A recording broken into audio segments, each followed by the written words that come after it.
Instant ரசப்பொடி 2 table spoon எடுத்து சேர்த்து வெந்நீர் விட்டால் போதும், டக்குன்னு ஒரே செகண்டில் ரசம் ரெடி ஆயிரும். கண்டிப்பாக ட்ரை பண்ணி பாருங்கள். அதுக்கு துவரம் பருப்பை லைட்டாக இது போல் வறுத்து எடுத்துக்கிறேன். இது கூடவே மல்லி வறுத்து எடுத்துக்கிறேன்.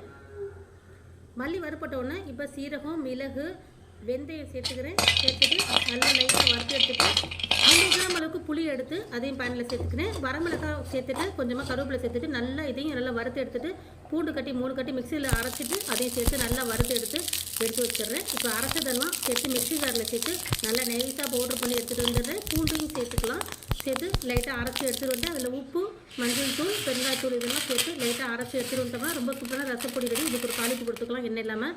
அதுக்கு கடுகு, சீரகம், கருவேப்பிலை, கொஞ்சமாக வரமிளகாய் சேர்த்து நல்லா தாளித்து சேர்த்துட்டு சூப்பராக ரெடி ஆகிடுச்சு. இது ஒரு பாட்டிலில் போட்டு ஒரு 3லேருந்து 6 மாதம் வரை வச்சுருந்து யூஸ் பண்ணலாம். இப்போ 2 டேபிள் ஸ்பூன் எடுத்து சேர்த்து வெந்நீர் விட்டிங்கன்னா சூப்பரான ரசம் ரெடி. இதோட ஃபுல் வீடியோ பார்க்கணும்னா கீழே லிங்க் கொடுத்துருக்கேன். கண்டிப்பாக பாருங்கள். சப்ஸ்கிரைப் பண்ணிங்க, லைக் பண்ணுங்கள்.